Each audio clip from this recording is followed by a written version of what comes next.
Nós aproveitamos essas oportunidades que nós temos, onde ou por marketing, ou por comércio, acaba direcionando um dia do ano para comemorar algum papel desempenhado na nossa família. Nós aproveitamos essas oportunidades para refletir pontualmente sobre assuntos que nós já refletimos costumeiramente, né? Eventualmente, ou em palavras pastorais, ou em devocionais, especialmente na reunião que nós temos de homens, nós falamos sobre isso. Na reunião que nós temos de mulheres, as irmãs também falam sobre isso. Então, essas reflexões, assim, esses temas não são tão novos para a gente, não são novidades para a gente. Corriqueiramente nós estamos falando sobre temas como esse, né? E aproveitamos a oportunidade para fazer uma reflexão mais especial, mais pontual sobre aquilo que se comemora, algo que tem sido deformado. Então o mundo ele é completamente instável, o presente século que nós vivemos é completamente instável. Então o mesmo mundo que seleciona um dia para homenagear ou falar dos pais é o mesmo que o corrompe, é o mesmo que quer descaracterizá-lo, né? Então você vê a corrupção com que o mundo se desenvolve. Então não foi nenhum evangélico, não foi nenhum crente que criou o Dia dos Pais, mas é esse mesmo mundo que está corroendo os Dias dos Pais, seja por aspecto muito afetivo, emotivo, né? Porque aquelas crianças que não têm pais vão ficar ofendidas e tristes no Dia dos Pais ou na Semana dos Pais na escola, porque verão outros com festividades por causa dos seus pais, ou seja, por causa da agenda LGBT aí, a agenda de homossexualidades que tem inundado o nosso sistema brasileiro, a nossa vida, a nossa cultura. Então, esse mesmo mundo que cria datas, que cria dias característicos, esse é o mesmo mundo que o corrompe, é o mesmo mundo que o destrói. E isso faz com que nós vejamos, então, como esse mundo ele é corrupto, como esse mundo ele deteriora a si mesmo, é completamente instável. Se nós enxergarmos por esses olhos, através desses olhos, nós podemos ver que a sabedoria desse mundo é loucura. Loucura mesmo, esse mundo não é sábio.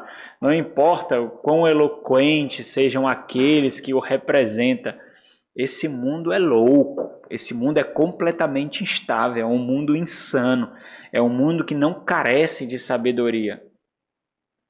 O homem ele foi criado para a glória de Deus. Isso tem sido perdido não somente na nossa cultura, porque até então essas reflexões elas não eram observadas apenas dentro de igrejas. Os homens tinham sim um propósito de cumprir o seu papel e com isso honrar a Deus. Esse senso de responsabilidade não é uma resposta egoísta. Ninguém é responsável por egoísmo. Na verdade, as responsabilidades elas matam o egoísmo. Elas matam o ego, porque as nossas responsabilidades não diz respeito a nós, diz respeito a outra pessoa. Responsabilidade para com o próximo, responsabilidade para com o trabalho, responsabilidade para com os estudos. Então, sempre diz respeito a outros fatores. Então, quando o homem ele responde à sua responsabilidade, ele está demonstrando o cumprimento de uma vocação que ele recebeu, de um chamado que ele recebeu. E até pouco tempo, essas reflexões não eram observadas somente entre quatro paredes da igreja, não. Não tinha uma atmosfera religiosa, não tinha um discurso religioso, não era um assunto caracteristicamente religioso. Agora vocês observam como essas realidades estão sendo acuadas. Como que um animal que está sendo encurralado para o canto de uma parede e aqueles que têm encurralado é esse mundo mal, perverso, imoral, esse mundo que deteriora, esse mundo que corrompe. É esse mundo que tem feito isso mesmo. Daí então, reflexões como essas, que eram tão naturais, você não precisa dizer que o homem tinha que ser responsável. Você não precisava exortar um homem para ele cumprir o seu papel. Hoje nós vemos homens que buscam tão somente a sua felicidade, o seu prazer, o seu gozo e sacrifica filhos e mulheres por causa disso e não estão nem aí. Hoje você não faz mais a seguinte reflexão de que o mais forte tem que proteger o mais fraco e pronto! Pronto! Você não faz mais. Isso saiu da nossa mentalidade. Crianças não pensam mais assim. Homens não pensam mais assim. Por causa do egoísmo tão grosseiro que tem inundado. E tem inundado mesmo. Quando nós vemos sendo diluído reflexões como essas, entendimentos como esse que eram tão comuns, nós percebemos que as palavras vão sendo roubadas do nosso vocabulário, as reflexões vão sendo roubadas da nossa mente sem que nós percebamos. Daqui a pouco nós percebemos que nós não falamos mais nisso. Nós simplesmente não falamos mais nisso. E nós percebemos o quanto nós não pastoreamos a nós mesmos, em ver que isso foi roubado de nós sem que nós dessemos conta. Simples assim.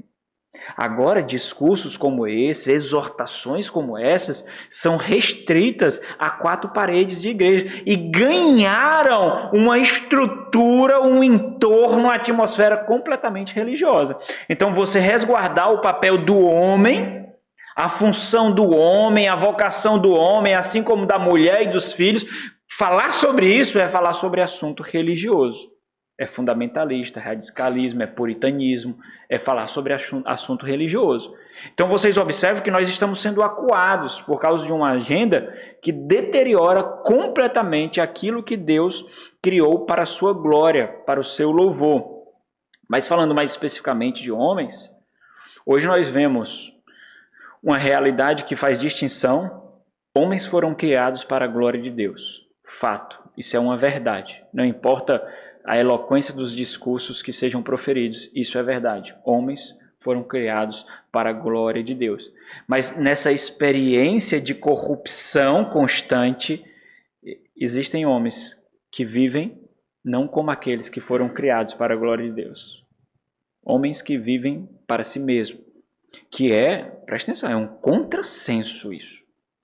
Isso é uma contradição.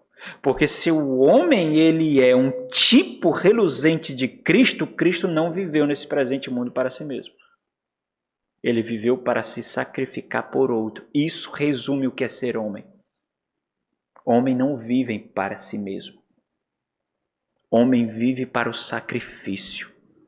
Homem vive para a morte. Homem vive para a dor. Homem vive para suar.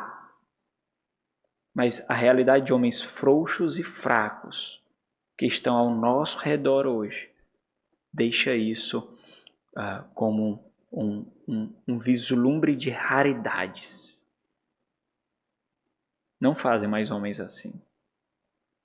Para nós criarmos os nossos filhos como homens assim, nós temos que matar feras gigantes.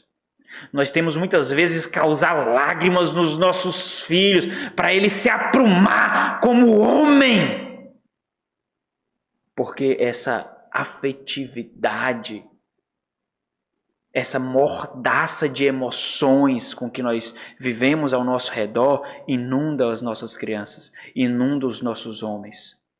Fazem crianças e homens muito afetivos, muito emocionais, que choram por tudo, que gemem por tudo,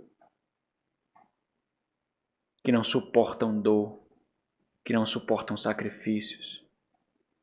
Simplesmente não suportam. Por quê? Porque não vê propósito nisso. Sabe como o homem vê propósito em sua vida? Em suas responsabilidades. Homens não buscam satisfação à parte da sua responsabilidade. A satisfação do homem está em cumprir a sua responsabilidade. Isso tem sido perdido. Completamente tem sido perdido. O homem ele foi criado para ser réplica de Deus. Vendo, veriam a Deus. Exercendo o seu papel, a sua função, a sua vocação, veriam a Deus. É por isso a linguagem, o homem foi criado à imagem e semelhança de Deus.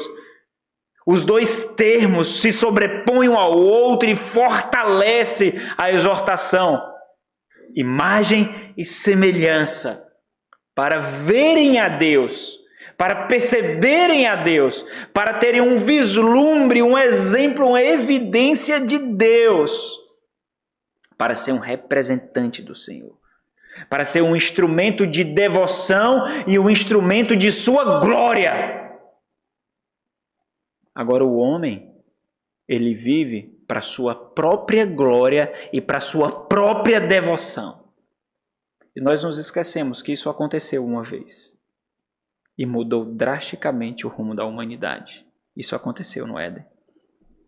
Mudou drasticamente o rumo da humanidade. Isso quer dizer que não exercer o seu papel traz consequências desastrosas. E nós temos lá no berço da criação essas consequências. O resultado dessa negligência. O que significa esse desastre. E se nós somos responsáveis por outro, isso significa que a nossa negligência e responsabilidade nunca atingirá apenas a nós mesmos, mas todos aqueles que nós exercemos o maior ou menor grau de influência sobre quem nós estamos. Não somente para si, mas para todos esses níveis. Abram em Gênesis capítulo 3. Vamos examinar mais uma vez esse texto que nós já nos deleitamos e fomos exortados com ele várias vezes. Gênesis capítulo 3, a partir do versículo 6. A imagem que Moisés cria, lembra então Gênesis? Moisés está, ao mesmo tempo que fala, escrevendo o livro de Gênesis, o livro de Pentateuco, para aquela geração que está prestes a adentrar na terra prometida, para que eles aprendam, tenham um entendimento daquilo que aconteceu desde a criação. Moisés está escrevendo esse texto para uma geração que peregrinou no deserto. E ele está ensinando quais são os resultados do cabeça federal, do representante federal, não exercer o seu papel, do homem, do pai, do chefe da tribo, do senhor do povo, a não exercer a sua responsabilidade. É por isso que ele mostra a mulher, que é tida em todas as Sagradas Escrituras como um tipo do povo de Deus, como um tipo de Israel, como o tipo da própria igreja que nós vemos no Novo Testamento, como aquela que é a sua noiva, e por muitos momentos a rebeldia significa adultério. Então, o que Moisés está mostrando aqui, o que causou, o que ocasionou quando Eva não foi pastoreada, quando a mulher não foi cuidada, quando ela não foi protegida. Os seus ouvidos não foram protegidos, o seu coração não foi protegido. Os seus pensamentos não foram protegidos. E ela começou a considerar algo diferente daquilo que Deus considerava e daquilo que Adão considerava. Olha o versículo 6, depois daquele diálogo da serpente e da mulher. Vendo a mulher que a árvore era boa para se comer. E é interessante, porque esse termo aqui, vendo, significa enxergar algo que outrora não enxergou. Observa o que foi que a serpente fez aqui.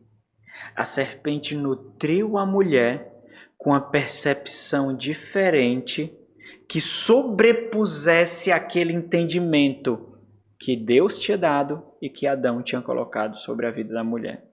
Então ela começou a enxergar segundo o quê? Segundo os olhos da serpente. Então, vendo aqui significa não somente mecanicamente enxergar, mas significa discernir algo. Algo foi revelado a ela. Ela passou a conhecer algo que outrora ela não conhecia. Significa julgar como tendo um valor diferente. Então, percebendo a mulher que a árvore era boa para se comer, e aqui é interessante, observa algo interessante aqui. Claro que a árvore é boa, tudo que Deus fez era bom. A árvore era boa, obviamente, Tudo que o Senhor fez era bom. O problema é que toda aquela atmosfera de gestação da desobediência, é isso que nós vemos, havia imputado como bom para algo que Deus havia dito que era mal. Não coma. Não coma. Não tome daquela árvore. Então, esse é o problema. Ela é bom para quê? Segundo os olhos de Deus, segundo as considerações de Deus, ou segundo os nossos olhos e as nossas considerações. E ela começou a colocar atributos que tornavam louváveis aquele fruto. Ou o que ela diz, né? Agradável aos olhos.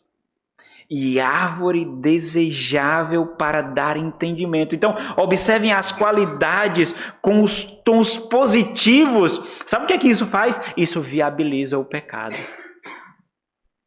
É isso que faz. Isso viabiliza o pecado. Mesmo que isso não aparentasse negativo, aqui é a pavimentação da desgraça. É isso que Eva está fazendo. Porque ela podia simplesmente só pegar e tomar. Mas ela precisa colocar no seu coração uma atmosfera para que ela não sinta tanta dor com o erro que ela vai cometer. Assim, o pecado ele pode ser consumado sem que o peso da consciência aconteça. Tomou-lhe do fruto e comeu e deu também ao marido e ele comeu. E aqui nós temos várias discussões. Se o marido estava vendo tudo isso, ou se o marido não viu. Por que então, da mesma forma que a serpente seduziu Eva, Adão deixou-se ser seduzido pela mulher por Eva? E ao invés de assumir a frente da relação, a chefia da relação, ele recebeu um comando da mulher e então enveredou nessa desgraça. O que nós vemos é que quando o homem se omite,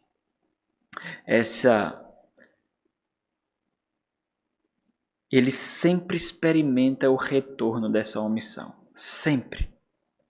Quando nós não assumimos a nossa responsabilidade, um dia o retorno nos encontra. Sempre. É muito simples fazer essa reflexão, irmãos. Porque quando Deus criou o homem, Deus deu a ele uma responsabilidade. Não assumi-la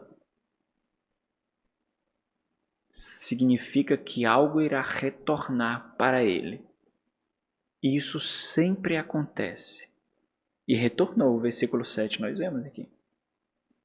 Abriram-se então os olhos de ambos. E percebendo que estavam nus, cozeram folhas de figueira e fizeram cintas para si.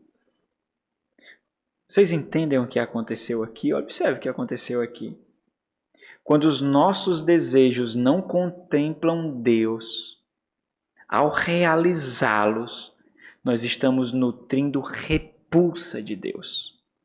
Foi isso que aconteceu aqui. Os seus desejos foram voltados para si. Os seus desejos contemplaram assim. Observa, não é que era agradável aos olhos de Deus, não era que era uma árvore desejável para Deus, mas para si mesmo. E nós não fomos criados para nós mesmos.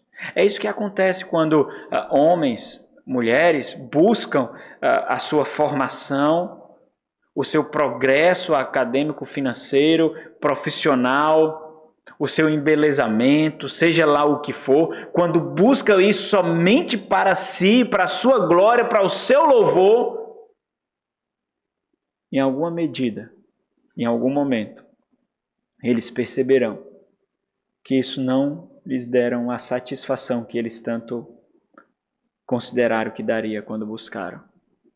Porque nós não fomos criados para nós mesmos. E homens criados para a glória de Deus sabem disso. Muito bem. Foi isso que aconteceu. Mesmo que essa nunca tenha sido a consideração de Eva, a consideração de Adão, não farei isso para ter repulsa para Deus. Mas é isso que acontece quando os nossos desejos não contemplam Deus. Contemplam só nós mesmos. Nós estamos nutrindo repulsa por Deus. Foi isso que aconteceu quando eles se esconderam. Quando eles tiveram vergonha de Deus. Não gozo, não prazer da sua presença, mas vergonha de Deus. Agora vejam, por que isso aconteceu? Porque o homem não exerceu o papel que ele foi criado para fazer e assim glorificar a Deus. O homem deveria ter nutrido a mente da sua esposa, a mente daquela que Deus colocou sob sua responsabilidade, de tal forma que ela tivesse as portas do coração e da mente completamente fechadas para tudo aquilo que contrariava o seu ensino e a sua instrução. Mas não foi isso que aconteceu. A partir daqui, uma luta intensa será travada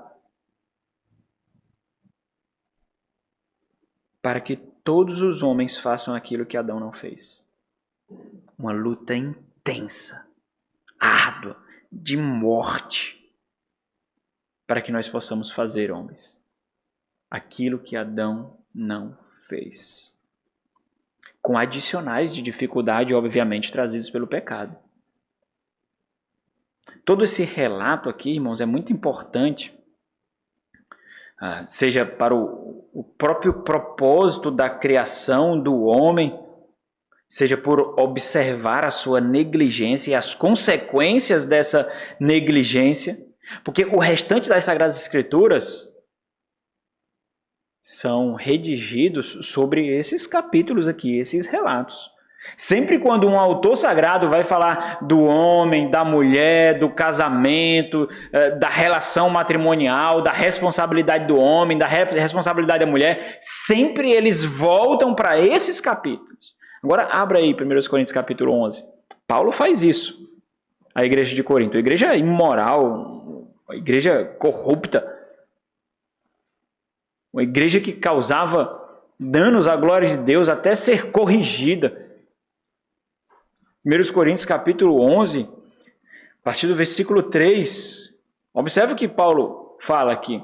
Quero, entretanto, que saibais ser Cristo o cabeça de todo o homem, e o homem o cabeça da mulher, e Deus o cabeça de Cristo. Olha que interessante. O homem não foi criado para fazer a sua própria vontade. Segundo o relato da criação, como nós vimos, fazer a sua própria vontade, que significa reprovar a vontade de Deus. A vontade de Deus não importa para mim, o que importa é a minha própria vontade. A sabedoria de Deus não importa em mim, porque Ele me fez e colocou em mim um propósito, mas isso não importa. O que importa é fazer a minha vontade. Quando nós fazemos isso, sempre nós seremos levados para longe de Deus e para a morte. Sempre. É isso que nós vemos. É justamente isso que nós vemos. E homens de verdade, segundo Deus os criou para ser, não são governados, entendam isso, homens. Não são governados por seus impulsos, suas emoções, seus anseios, pela multidão. Homens de verdade não vivem assim. É porque eu senti. É porque eu pensei. É porque eu achei. É porque eu quis. Homens de verdade não vivem assim. Homens de verdade não são levados por tendência, pela multidão. É porque a moda é essa. É porque o costume é esse. É porque todos estão fazendo assim. Nós vemos tantos indícios disso, irmãos. Surge uma nova moda de corte de cabelo, lá vai a multidão de homens cortando tudo do mesmo jeito. Surge uma nova moda de calça, lá vai todos os homens vestindo a mesma calça. Surge uma nova rede social, lá vai todos os homens. Que é isso? Surge um novo filme, surge uma nova série e todo mundo vai do mesmo jeito, na mesma forma, pela multidão. Homens que não têm convicção são levados pela multidão. Homens que são levados por ações virais de marketing. E isso se aplica a todo cristão, mas entenda, são os homens que estão na vanguarda do mundo. O mundo foi construído como é hoje, as civilizações, não por causa de mulheres, não por causa de crianças, mas por causa de homens. Homens! A negligência destes está causando a deteriorização, corrupção, porque os homens têm sido efeminados, enfraquecidos. E por causa da comodidade nós estamos deixando. Porque é mais cômodo não se sacrificar. É mais cômodo não se entregar. É mais cômodo. Vocês já perceberam uma coisa que me deixa indignado? É quando eu vejo outros homens recebendo com louvor as desculpas de homens. Eu não fiz isso, pastor, porque estava doentinho. Eu não fiz isso porque estava muito cansado do trabalho, pastor. Pastor, foi tão difícil o dia lá em casa. Frouxo! Você tem que morrer, desgraça. Não entendeu ainda não? Você tem que morrer. É doente. É cansado. É chorando. Aí sabe por que os outros homens aplaudem discursos assim? Porque eles querem ter a mesma experiência. Porque quando ele puder dar a desculpa também, ele quer ter a desculpa dele aclamada. É por isso.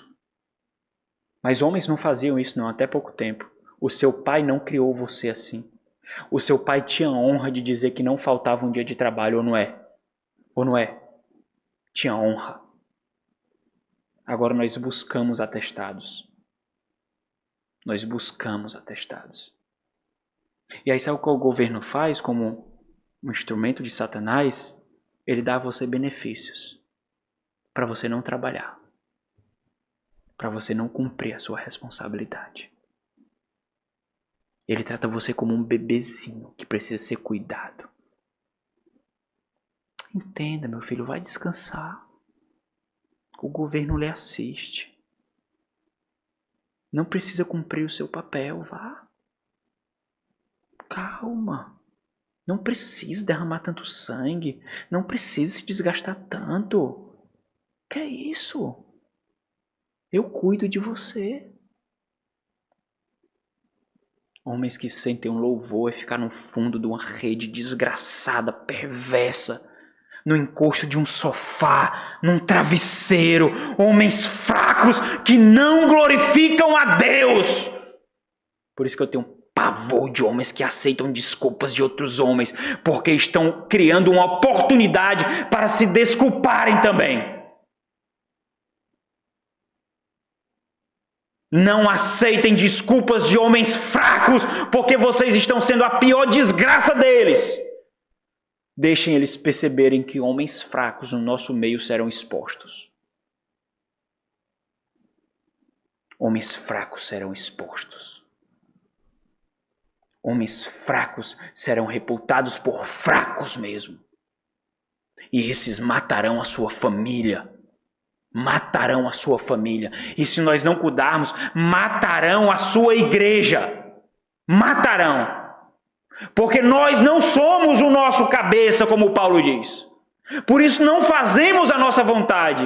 O nosso cabeça é Cristo e nós fazemos a vontade de Cristo. Homens que buscam fazer a sua própria vontade.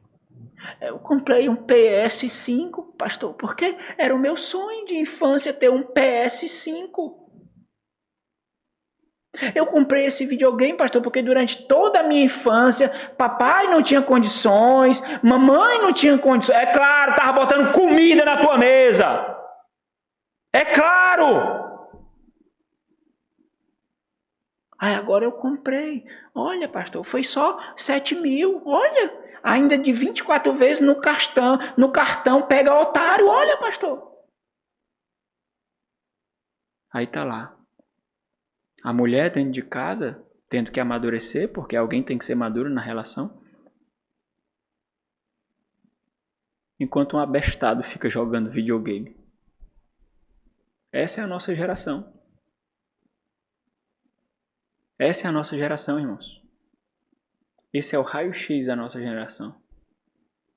Vocês acham que por quê a indústria de games fatura bilhões? Não é porque a criança tem dinheiro para gastar, não. Porque os adultos se enfraqueceram. Aqueles que eram crianças há algum tempo atrás, eles cresceram e não amadureceram. E agora os seus recursos financeiros são gastos com o quê? Com videogame. Com videogame. Por isso que fatura bilhões. Se tornou uma profissão. Tem faculdade de game, irmãos. Para construir videogame. Tem uma faculdade. Tem um curso na faculdade para criar jogos. Olha isso. Olha que coisa maravilhosa. A sociedade avançando. A tecnologia. Novos cursos nascendo. Olha que coisa maravilhosa. É? Sério? A gente se contentava com Mario Bros. Uma horinha e olha lá. Porque não tinha dinheiro. Você ia lá na locadora, pagava 1 hora, quando não tinha, ficava piruando os outros. Olha, pula aí, ó. É ali, ó. Vai, pula. Quer que eu faça um especial aí pra tu? Eu sei, quer. Era desse jeito. Aí nós aprendemos que nós não precisamos mortificar os nossos anseios, nós temos que satisfazê-los. Aí o que é que nós fizemos? Nós buscamos formações, concursos, profissões, para quê? Para satisfazê-lo. Bicicletas caras, videogames caros. Foi isso que nós fizemos. Foi isso que nós fizemos. Foi justamente isso que nós fizemos, porque nós julgamos que nós somos o nosso cabeça. Nós somos o nosso cabeça. Nós fazemos a nossa própria vontade. Mas nós não entendemos, irmãos, que homens de verdade, segundo Deus os criou para ser, agem segundo a vontade daqueles que eles têm a mais completa fidelidade e devoção. E esses não são a sua esposa, não são os seus filhos, mas é você mesmo. Crianças, homens afetivos. Tem um filme chamado Fences, Cerca, com Denzel Washington. Inundado por uma cultura completamente afetiva, o filho dele questiona ele. Pai, você não me ama, pai.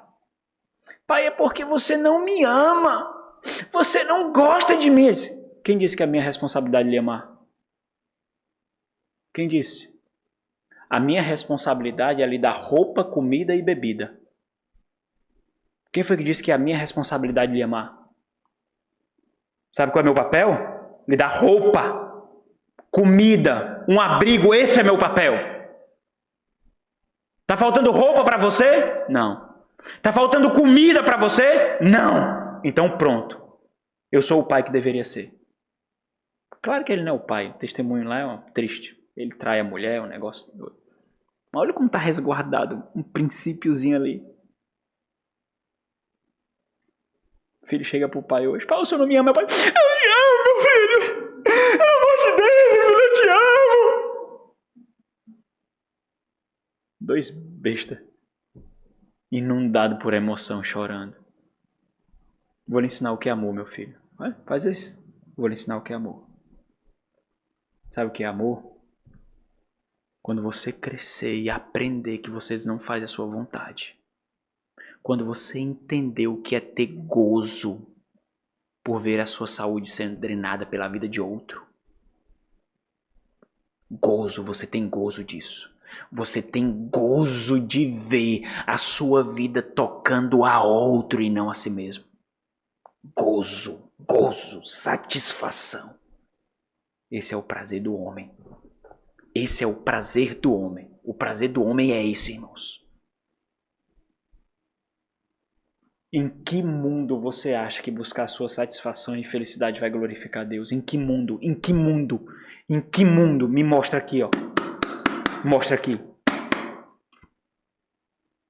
Não está aqui. Isso não está aqui. Por que nós achamos isso tão normal?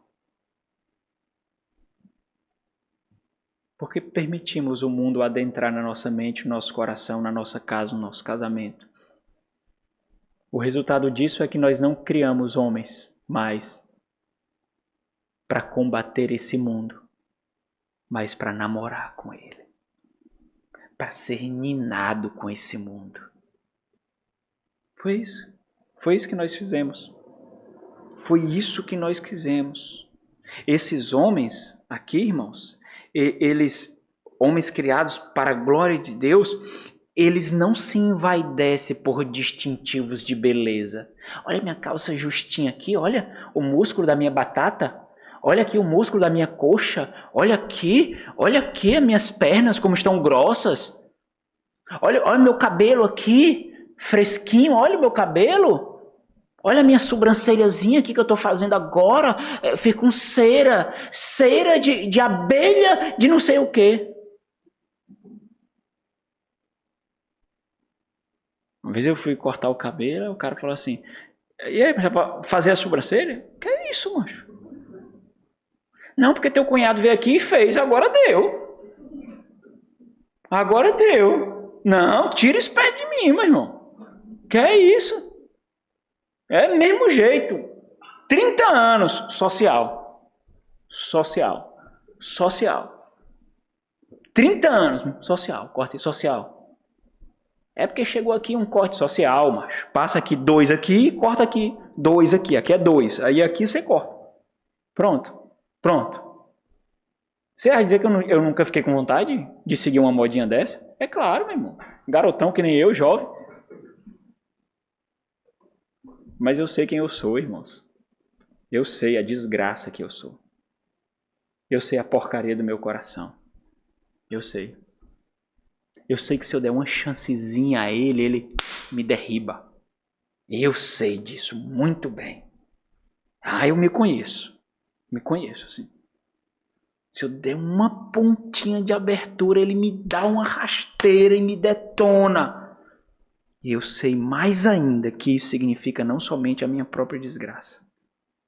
Eu sei disso mais ainda. Homens de verdade não são envaidecidos por distintivos de beleza, por distintivos de sucesso. Não são envaidecidos por sensos de superioridade desse presente século do mundo. Não são. Não são. Mas é o que nós vemos hoje. Abre Provérbios 20. Provérbios capítulo 20, versículo 29.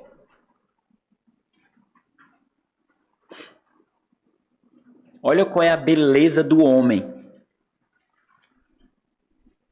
Olha qual é a beleza do homem. Aqui o jovem aqui é o jovem homem. Não é o jovem como gênero, não. É o homem jovem, o moço. E o velho é o homem velho. O ornamento dos jovens é a sua força. E a beleza dos velhos as suas cãs. A minha força, o meu vigor para fazer aquilo que Deus espera de mim. Esse é o meu adorno.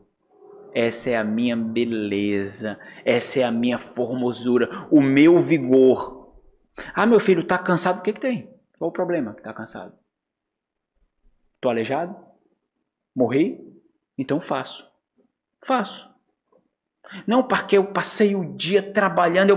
Qual o problema? Deus me deu vigor para quê? Para minha satisfação? Eu vou repousar agora meu vigor, a minha energia para quê? Qual o problema? Faça agora. Aí você chega em casa, aí a sua esposa diz, ô meu amor, eu queria tanto que você fizesse, mas você trabalhou tanto, passou o dia que tá cansado. Tá? Qual é o problema, meu filho? Eu cheguei morto em casa, cheguei no caixão, eu faço. Eu faço.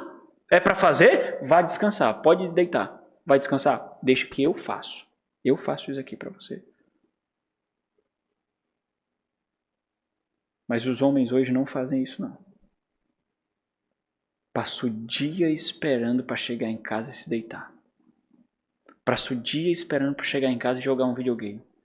Passa o dia tendo o gozo de que aquele dia de trabalho vai acabar, porque não sente satisfação na responsabilidade do trabalho.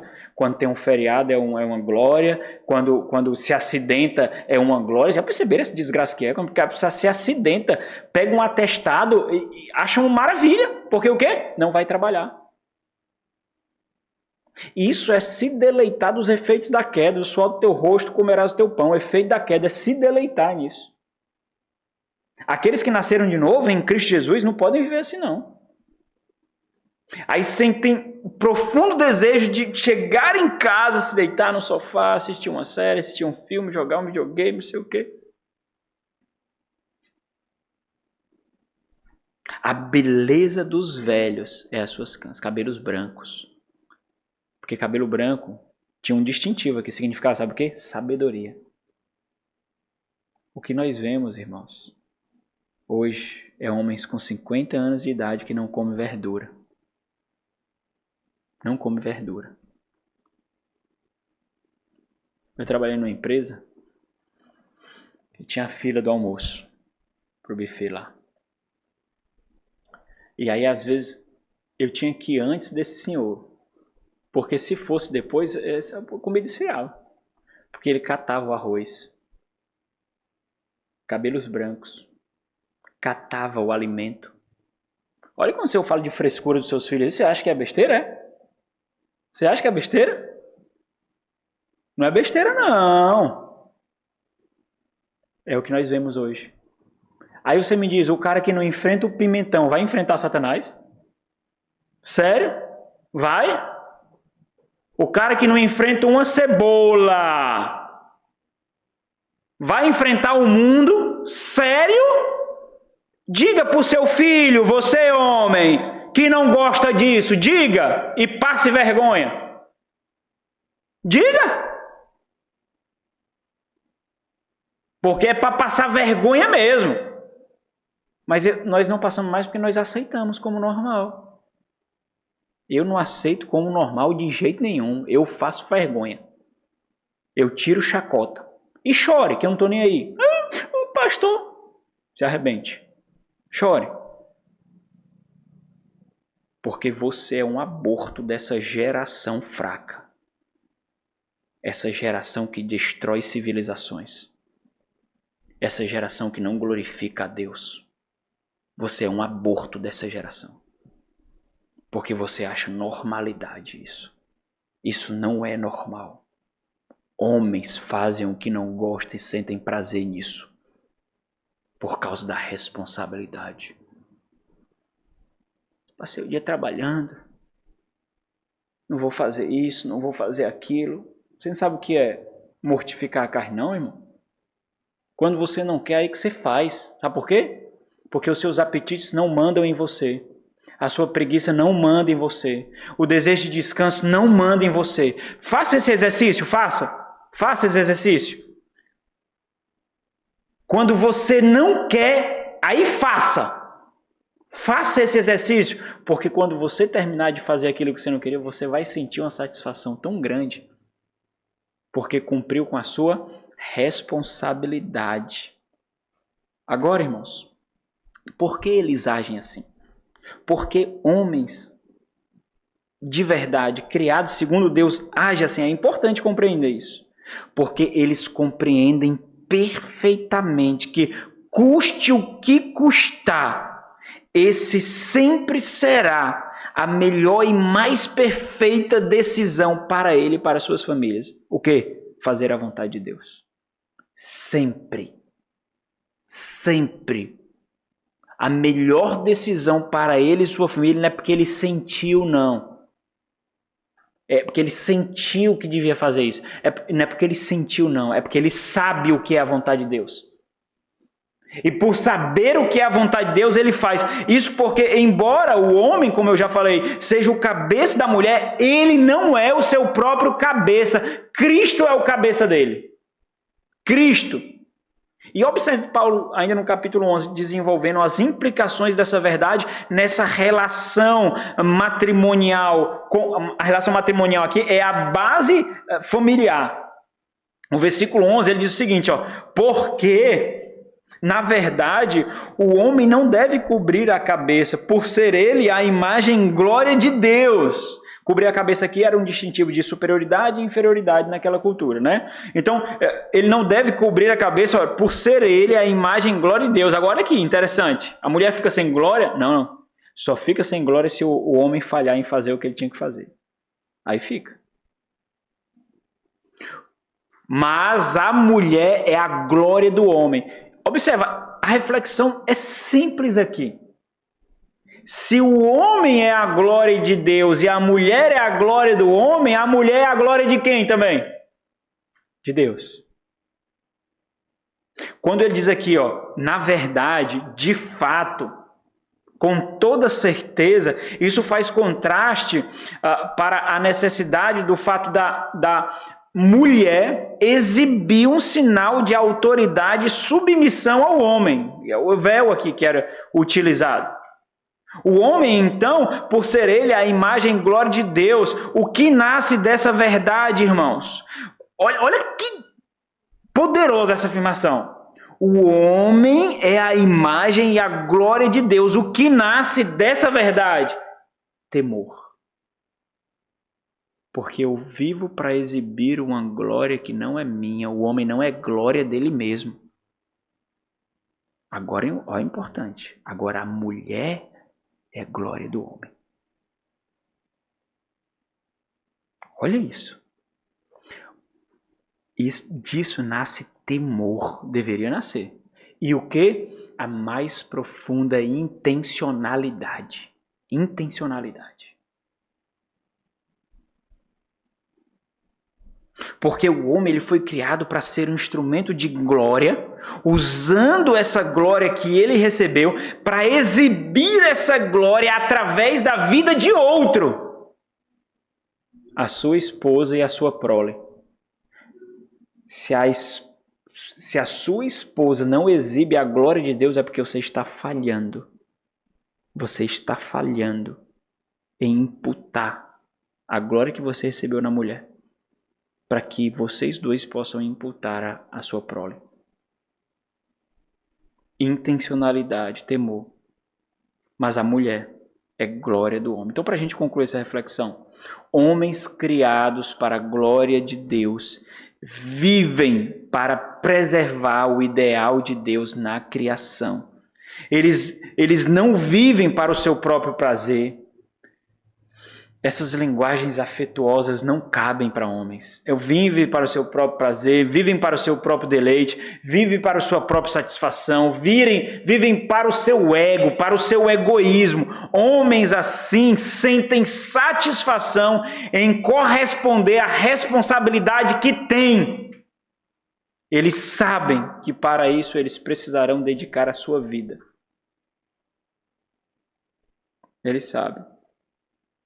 E você, homem, que vive assim, hoje você pode comemorar o Dia dos Pais. Hoje você pode. Agora você que não vive assim, chore, porque você já pavimentou um caminho de desgraça que você terá que desfazer. Terá que desfazer tudo. Alguém disse assim, a maior parte da liberdade moderna, olha que interessante, tem a sua raiz no medo.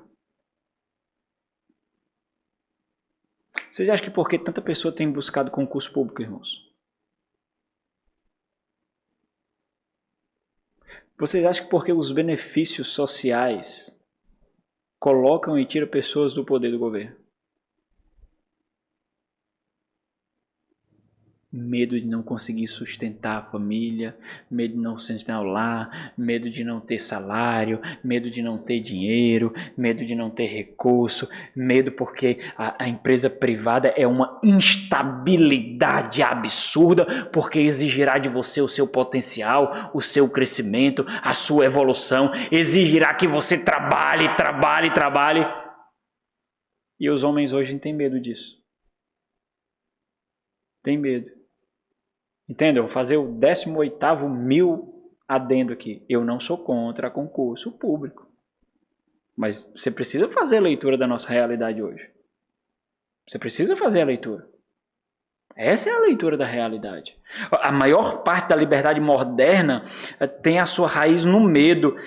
Não é que somos tão corajosos para nos submeter às leis. É que, ao contrário, somos muito tímidos, e aqui é medrosos, para não nos submeter às responsabilidades.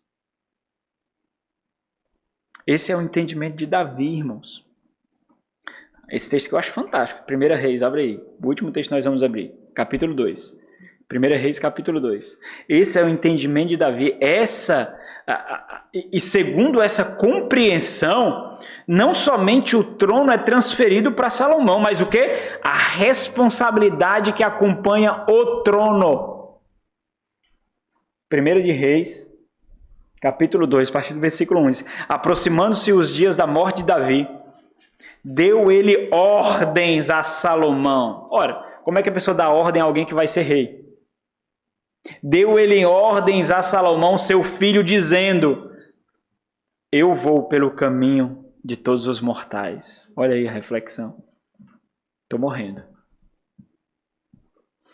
Guarda o que eu aprendi, porque por não observá-la, o que eu aprendi em alguns momentos, a desgraça veio sobre mim, a minha família e toda a nação. Estou morrendo. E é na morte que nós fazemos as considerações mais importantes, ou deveria, porque não tem mais chance. Você fica nu. Você simplesmente as faz. Eu vou pelo caminho de todos os mortais. Coragem. Coragem, pois, e ser homem. Coragem, pois, e ser homem. Coragem não é o que qualifica os homens atuais. Não é. Não é. Coragem, pois, qual será a evidência disso? Que eu estou tendo coragem, estou sendo homem. Porque homem significa assumir a cabeceira, ficar na vanguarda, assumir a liderança, se sacrificar para que mais fracos vivam. E ele, com a posição, ele não via que os benefícios de estar acima de outros. Se você tem mais dinheiro, você não só tem benefícios, não. Se você tem um cargo maior, você não só tem benefícios, não. É responsabilidade, porque é isso que é descrito aqui. Responsabilidades que você tem. Mas a nossa geração olha para benefícios e não para a responsabilidade que vem junto com isso.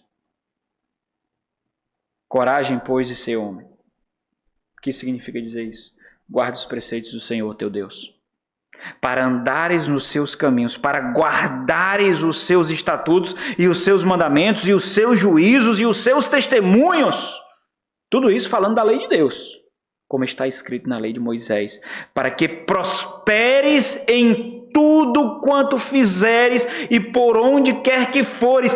Olha o que é prosperidade aqui, é responsabilidade com aquilo que Deus deu. Responsabilidade, isso é prosperidade. Faz o contraste com hoje. Para que o Senhor confirme a palavra que falou a mim, dizendo: se teus filhos guardarem o seu caminho para andarem perante a minha face fielmente, de todo o seu coração e de toda a sua alma, nunca te faltará sucessor ao trono de Israel. Irmãos, homens, pais, aqueles que serão pais, aqueles que são bem menores estão aprendendo o que é ser homem, estão aprendendo o que é ser pai. Não existe conforto para ser homem. Não existe. Não existe colônia de férias, Presta atenção aqui os homens e as crianças, presta atenção. Não existe colônia de férias, não existe playground, não existe parquinho. Para homens existe morte para benefício de outros. Aprendam isso. Aprendam isso. Não teremos papai e mamãe para nos colocar numa redoma de cristal e nos proteger do bicho papão. Não teremos. Nós teremos que matar o bicho papão. Nós teremos que matar as feras. Nós teremos que fazer isso. Então, por você estar nessa igreja, parabéns, porque você sabe o que é ser homem. Parabéns. Parabéns para você. Parabéns para você que dá a sua vida pela sua esposa. E quando a sua esposa lhe descreve, ela não diz, ele é fraco, ele é mole, ele cansa muito, ele está cansado toda hora.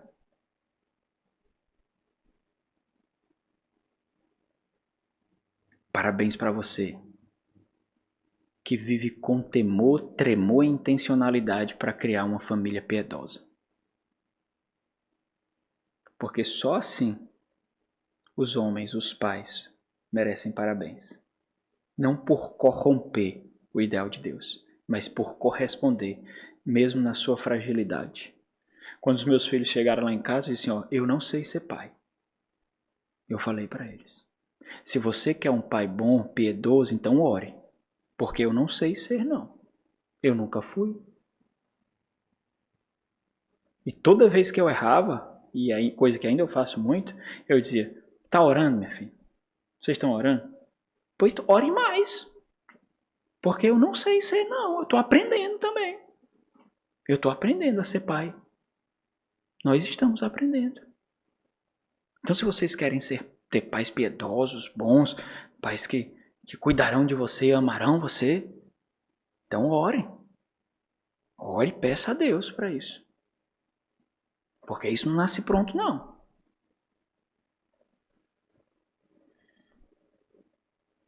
Homens, tenham prazer em derramar o sangue de vocês. Mas só tenham prazer se esse sangue está sendo derramado para outro. O seu irmão, o mais fraco do seu trabalho, o mais fraco dos seus amigos, os seus filhos. Protejam os mais fracos. Ensine os seus filhos a proteger os mais fracos. Proteja o mais fraco, proteja a mulher. Matem lobisomens, lobo mau, bicho papão, matem. É isso que é esperado de nós. Vamos orar. Nosso Senhor e Deus, é com profundo temor que fazemos essa reflexão, porque sabemos que não somos suficientes para isso. Nós olhamos para a responsabilidade, ó Deus, que está diante de nós e trememos. Porque não fazemos isso sem o Senhor, Deus. Não podemos fazer isso sem o Senhor. Por favor, Deus, ajuda-nos para que nós possamos dar a nossa vida e mesmo chorando e gemendo, sentir gozo em ver que estamos adubando a vida daqueles que o Senhor colocou-nos como responsáveis para isso. Tira de nós esses discursos afetuosos, emocionais, que fazem com que desculpas pareçam tão palatáveis, tão honrosas. E ajuda-nos, ó Deus. Nós sabemos que morreremos mais cedo por causa disso, nós sabemos que enfermidades virão sobre nós com maior intensidade por causa disso, mas é para isso que o Senhor nos chamou, Deus. Então ajuda-nos nos sacrificarmos pela igreja, pelo reino, por nossa família e pelo próximo. Em nome de Jesus. Amém.